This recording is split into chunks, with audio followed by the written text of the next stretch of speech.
it down and like they get that blockage or restriction, or even if you're ever trying to clean it with a brush and you notice that there's blockage, it's because somewhere there's that blockage, right, that I'm talking about. Okay. So if you're in a case, what do you think is gonna happen? They're not gonna stop and be like, oh, can you go get another scope? You know, this one's blocking. They're just, you gotta Gonna pull keep through. pushing, yeah. So yeah, so eventually what happens is once that forceps goes in and it hits through, it's like that's where you get that like hold that I was talking about. Or I don't know if you're here for that one, but that's that blockage that you guys see when you're like that restriction, you know, when you're trying to either clean it or pass the forceps down, is because there's a kink in the channel. So is it easy to replace the tubing in it? This part, I mean, I don't know, I'd say it's easy, it's just expensive. Like, I think it's easy for them to do it at the lab. Don't Because you have to open up, you have to open the hole. Yeah, and you gotta get switched out. So a little thing that I saw yesterday with you guys is so on this one, I don't see like I can tell which is our insertion tube, so this one's already been replaced. But your original one will still have the Olympus insertion tube on it, and I did see that you guys have a few that still say Olympus on it. Generally, for me, that's a good indication. It just tells me that you guys still have your OEM insertion tube. Okay. So it's letting me know like that one hasn't needed to get its insertion tube replaced. So again, good care and handling practices will keep your original one still in place. So some scopes go out for positive air leaks or something, then they say, okay, we gotta do a total overhaul. So do that mean they did a full insertion Yeah. tube and they also redid these as well? Yeah, if it's a full, Even though it's just a Yeah. hole for here? so that's another thing. So okay, when you guys saw me doing preventative maintenance, I might find something that I could get sent out, and I'll show you guys an example of it. For example, let me show you guys. To prevent us from having to get an overhaul. Yeah. That's $4,000 or $5,000. Let me show you guys an example of. Okay, so this isn't your guys' facility, but I sent this scope out yesterday.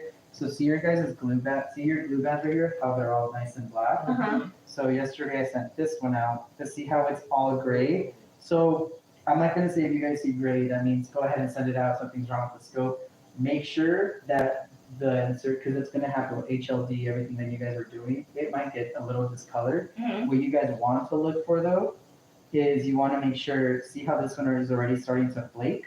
Oh, yeah. You don't want it to get to that point, because once it gets to that point now where it's starting to flake, remember this is the part that's going into the patient, right? So you don't want these little like parts to fall Coming into off. you and Yeah. like or into a patient. So if you guys do start seeing that, is just go ahead and send it out, because it costs about like $200 to replace the glue bands, which is actually not that. How does this happen though? Like what, just use, everyday It's just use? use. Yeah, this Okay. scope probably, I think this is another facility. This one hadn't been out in a good while. Mhm. It already was discolored, and then they just started their preventative maintenance. So I just sent that scope out so they can change the glue bands. Now, with that being said, just like we were talking about, I sent it in for that, but when it gets to the lab, they actually have borescope. So they borescope the entire scope. So they are gonna find other issues that I probably didn't see, because Okay. I can only do like a dry gate test, control, those superficial, like, exams, so they'll see a more thorough one. My So- question to you, sometimes when we get them back from repair, Mhm. and sometimes it comes back, this part looks a little thicker.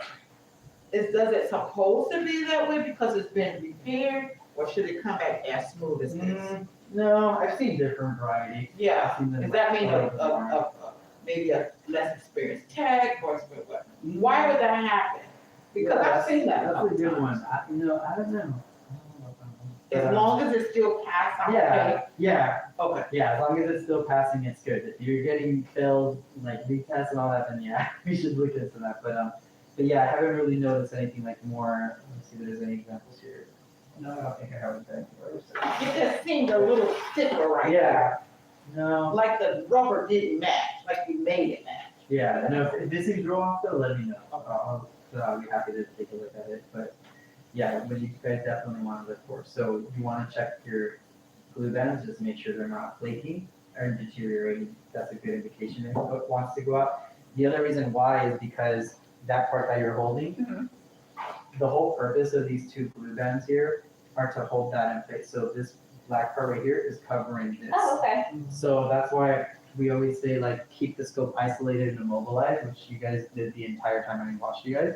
You never want to keep anything near it. you always want to remove anything that could damage that bending rubber, Mhm. because that's gonna also get you guys a leak.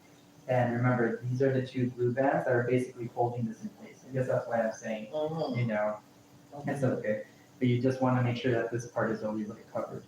I know here we don't, because they're large diameter scopes, but for small ones, if you guys ever use small diameter scopes in any other facility or clinic or department, they have to use a venting cap when they sterilize their scopes.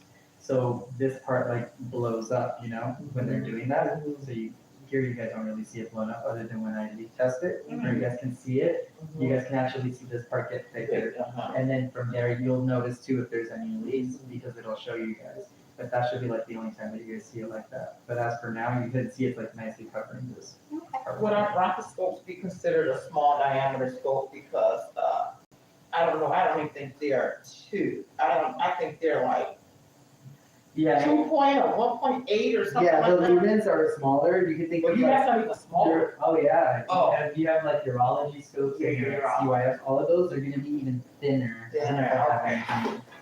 It is So I think we got like, what is this, See, like 2.8? this would be considered like you could think of this as a smaller. Yeah. compare, Oh, you okay. know. So our Yeah. bronchoscopes is a smaller diameter, but there's some much smaller. Yes, there is. So it's still considered a bronchoscope, but still be considered a large diameter. It's still a large diameter, Mhm. okay. Yeah. Okay. Cool. Good. All Yeah, right. I'm glad you guys are able to see this. So. Yeah. Yeah, it's pretty informative to see the inside of a scope, yeah. Okay. Oh yeah, go ahead and sign. And then yeah, you can see here, I think you can even mess with it. That's how it all goes together, huh?